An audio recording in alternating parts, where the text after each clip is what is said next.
ഇപ്പോൾ നമ്മളെവിടെ എത്തി? ഇപ്പോൾ നമ്മൾ വഴി തടഞ്ഞ സ്ഥലത്തെത്തി. വഴി തടയേ ഇക്ഷ്വാകു വംശത്തിലെ രാജാവായ ബൃഹദശ്വൻ അദ്ദേഹത്തിൻ്റെ മകൻ കുവലാശ്വനെ രാജ്യഭാരം ഏൽപ്പിച്ച്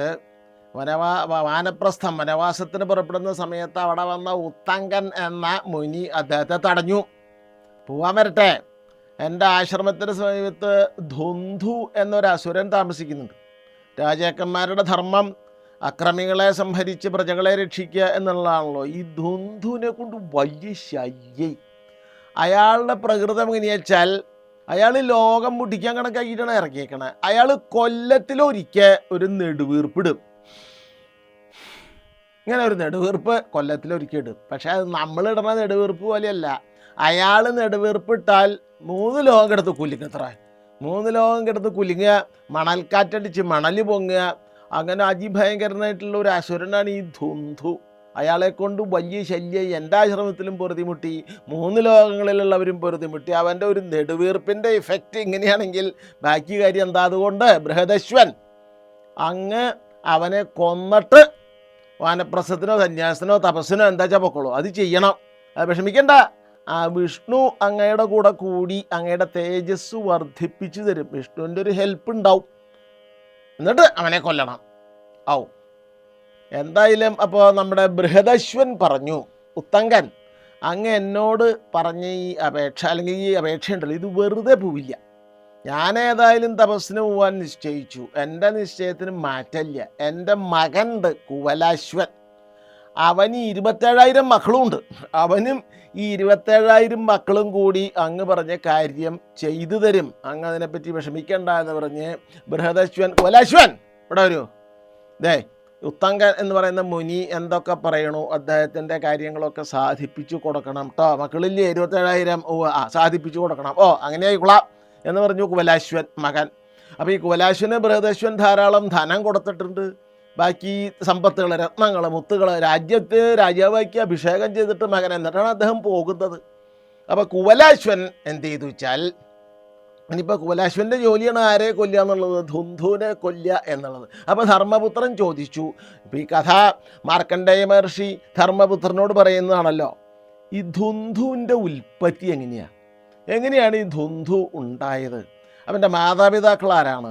അവൻ ചെയ്ത ക്ഷുദ്രകർമ്മങ്ങൾ എന്തൊക്കെയാണ്? അതൊക്കെ ഒന്ന് കേട്ടാൽ കൊള്ളാം എന്ന് മാർക്കണ്ഡേയനോട് പറഞ്ഞു. മാർക്കണ്ഡേയൻ പറഞ്ഞു, ഞാൻ പറയാം. ധുന്ധുവിൻ്റെ ഉൽപ്പത്തി ഞാൻ പറയാം. തുടക്കത്തിൽ ആദിയിൽ ഭയങ്കര പ്രളയമുണ്ടായി. ലോകം മുഴുവൻ പ്രളയം വ്യാപിച്ച് വെള്ളം സർവത്ര. തുള്ളി കുടിപ്പാൻ ആളില്ല. എവിടെ നോക്കിയാലും വെള്ളം കുടിക്കാനില്ല. ലോകത്താരുമില്ല. മുഴുവൻ പ്രളയം വന്നു. വെള്ളം സർവത്ര. തുള്ളി കുടിപ്പാൻ ആളില്ല. അങ്ങനെ ഒരവസ്ഥ വന്നു. അപ്പോൾ ആ പ്രളയജലത്തിൽ ആദിശേഷൻ എന്ന് പറയുന്ന പാമ്പിൻ്റെ മേലെ മഹാവിഷ്ണുവിനെ കിടക്കുക. എന്നിട്ട് യോഗനിദ്ര. ആദിശേഷൻ്റെ പ്രളയത്തിലാണ് അതേക്കനെ കിടക്കുക മഹാവിഷ്ണു.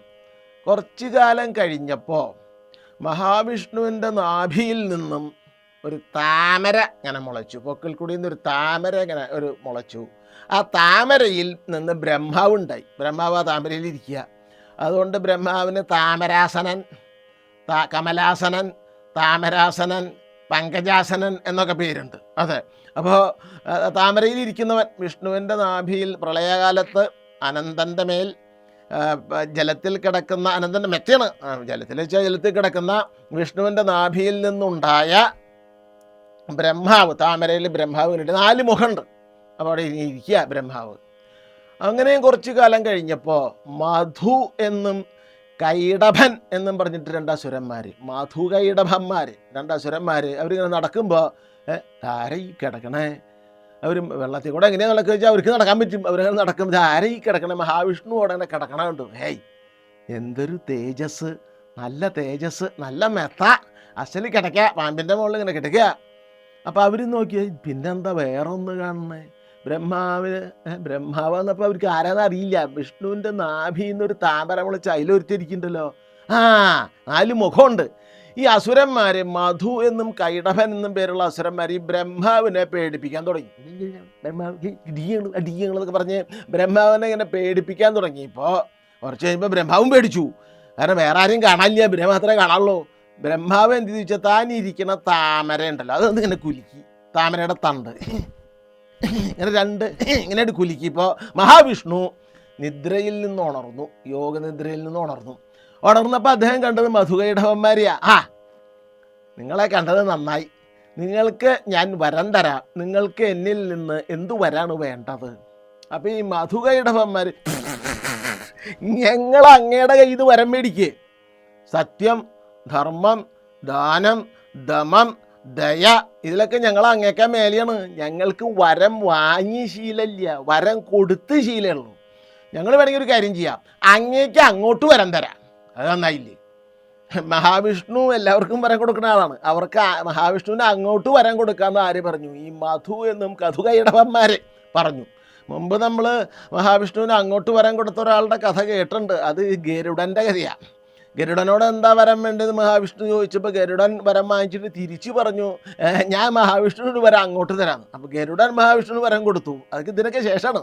പിന്നെയാണ് അപ്പോഴാണ് രണ്ടാമത്തെ ആളാണ് ഈ മധുകൈടവന്മാർ അങ്ങോട്ട് വരം തരാം. എന്നാൽ നിങ്ങളെനിക്ക് വധ്യരാണ്, നിങ്ങളെനിക്ക് കൊല്ലണം, അതാണ് എനിക്ക് നിങ്ങളിൽ നിന്ന് വേണ്ട വരം. നിങ്ങളെ ഇപ്പം എനിക്ക് വരം തരികയാണല്ലോ, ഞാൻ നിങ്ങളെ കൊല്ലണം.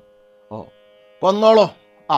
പക്ഷെ ഒരു കണ്ടീഷൻ ഉണ്ട്. അതെന്താ കണ്ടീഷൻ? എന്താ വെച്ചാൽ മൂടലില്ലാത്ത സ്ഥലത്ത് വെച്ച് ഞങ്ങളെ കൊല്ലാവൂ. അത് മാത്രമല്ല, ഞങ്ങൾക്ക് അങ്ങയുടെ പുത്രഭാവം കിട്ടാൻ വേണം. അതൊക്കെ കിട്ടും, പക്ഷെ നിങ്ങൾ ഞാൻ വരം കൊടുത്തു. അപ്പോൾ വിഷ്ണു നോക്കിയപ്പോൾ എല്ലാ സ്ഥലത്തും മൂടലുണ്ട്, ഒരു സ്ഥലത്ത് മൂടലില്ലാത്തൊരു സ്ഥലം കാണാനില്ല. അപ്പോൾ വിഷ്ണു നോക്കിയപ്പോൾ തൻ്റെ തൊടയമ മൂടലില്ല. ഈ അസുരന്മാരെ പിടിച്ച് ഈ തൊടയമ കിടത്തിയിട്ട് തൻ്റെ ചക്രം കൊണ്ട് മധു എന്നും കൈടവൻ എന്നും പറയുന്ന മധുകൈടവന്മാരുടെ ശിരസ് അറുത്ത് കളഞ്ഞു. മധുകൈടവന്മാരെ വിഷ്ണു കൊന്നു. അല്ലയോ യുധിഷ്ഠിര, ആ മധുകൈടവന്മാരുടെ മകനാണ് ഈ ധുന്ധു.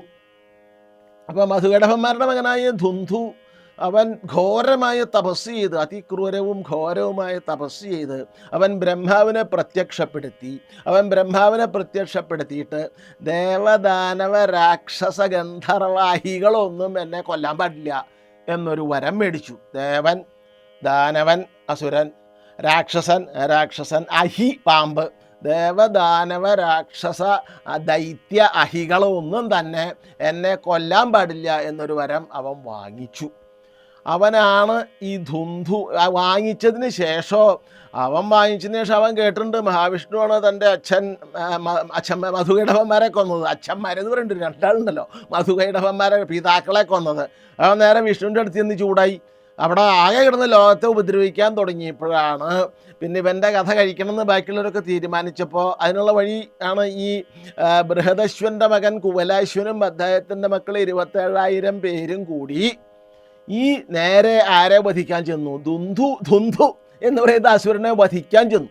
ധുന്ധു എന്ന് പറഞ്ഞ അസുരനെ വധിക്കാൻ ചെന്നപ്പോൾ മണൽക്കാട് കുഴിക്കണം. മണലിൻ്റെ മണൽക്കാടിൻ്റെ ഉള്ളിൽ അവൻ കിടക്കണേ. അപ്പം മണൽ കുഴിച്ച് ഒരാഴ്ച 7 ദിവസം മണൽ കുഴിച്ച് ഈ അസുരനെ കണ്ടു. അസുര ആദ്യം ഒന്നും പറഞ്ഞിട്ട് കെടുക്കാതെ കുറച്ച് ആരാ കൊല്ലാമെന്നേക്ക് അസുരൻ അവിടെ നിന്ന് എനിച്ചു. പിന്നെ ഗംഭീര യുദ്ധം പറഞ്ഞാൽ അസുരൻ വായ വളർന്നിട്ട് വായക്കൂടെ തീ വിടുക. അതെ, പിന്നെ അസുരൻ്റെ ശരീരത്തിൽ നിന്ന് ഗംഭീരമായിട്ട് ജലപ്രവാഹം, വാരിപ്രവാഹം ഇങ്ങനെ പുറപ്പെട്ടു. വാരിപ്രവാഹം പുറപ്പെട്ടപ്പോൾ തീ വിട്ടിട്ടും യുദ്ധം ചെയ്തിട്ടും ഈ ധുന്ധു, അപ്പോൾ അതായത് ജലം പുറപ്പെട്ടപ്പോൾ നമ്മുടെ കുവലാശ്വൻ ഈ ജലം മുഴുവൻ വായി കുടിച്ചു. അതെ, അപ്പോൾ പിന്നെ ജലത്തിൻ്റെ പ്രശ്നമില്ല. പിന്നെ കുവലാശ്വൻ്റെ 27,000 മക്കളുണ്ട്. ഈ 27,000 മക്കളിൽ ഏതാണ്ട് ആളുകളെ 3-4 ആളുകളെ ഒഴിച്ച് ബാക്കി സർവ്വ മക്കളെയും ആര് കൊന്നു? ഈ ധുന്ധു എന്ന് പറയുന്ന അസുരൻ കൊന്നു. അപ്പോൾ പിന്നെ ബാക്കിയുള്ളത് കുവലാശ്വനും കുറച്ച് മക്കളുമാണ്. കുവലാശ്വൻ അറ്റ കൈക്ക് വെള്ളം, ധുന്ധുവിൻ്റെ ശരീരത്തിൽ വന്ന വെള്ളമൊക്കെ കുവലാശ്വൻ കുടിച്ചു. ഗംഭീര യുദ്ധത്തിന് ശേഷം ബ്രഹ്മാസ്ത്രം പ്രയോഗിച്ച് ആരെ കൊന്നു? ഈ കുവലാശ്വൻ ധുന്ധുവിനെ കൊന്നു. അപ്പോൾ വലിയൊരു അസുരൻ്റെ ഉപദ്രവം തീർത്ത ഇക്ഷ്വാകു വംശത്തിലെ ബൃഹദശ്വൻ്റെ മകനായിരിക്കുന്ന കുവലാശ്വനെ ദേവന്മാരും ഋഷികളും ഒക്കെ വളരെയധികം പുകഴ്ത്തുകയും ധുന്ധുവിനെ കൊന്നതുകൊണ്ട് കുവലാശ്വൻ്റെ പേര് ധുന്ധുമാരൻ എന്നായി മാറുകയും ചെയ്തു. അപ്പോൾ ദേവന്മാരും അസുരന്മാരും കൂടി ഋഷികളും കൂടി ചോദിച്ചു, അങ്ങേക്ക് ഇനിയിപ്പോൾ എന്ത് വരാണ് വേണ്ടത്? എന്ത് വരാൻ മേടിച്ചെന്നല്ലേ നമുക്ക് കാണാം.